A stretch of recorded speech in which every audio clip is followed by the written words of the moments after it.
huyu William Ruto vijana ya kwao ya jamii yake anapeleka jeshi, anapeleka polisi, wengine anapeleka Australia kufanya kazi. Vijana yetu anampatia pesa muwapatie watupe mawe. Nyinyi ni wajinga kiasi gani? How foolish are you, members of parliament from this region? William Ruto is laughing at you. The people from his community, he takes them to the military, to the police, to NYS, to KRA. Lakini watoto wa mlima, chukueni wapatie pesa watupe mawe, wapige viongozi yao.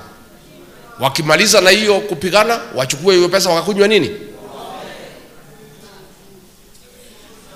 When the history of this community is written,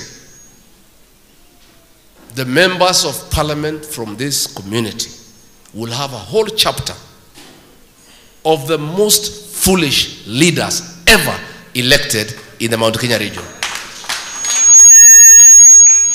William Ruto akimwambia kwenda kupitisha finance bill, mnaenda mnapitisha.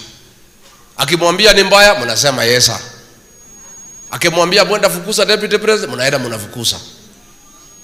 Akimwambia nendeni mpige kanisa mawe, mnaenda mnapiga. You are an embarrassment to the people of this region. And I cannot fathom just how stupid a leader can be. That tunaweza pewa pesa na Ruto kwenda kutuma vijana ndani ya kanisa. It is very embarrassing to us as a people, as a community. Nyinyi muendelee tu, mtakutana na hawa wananchi.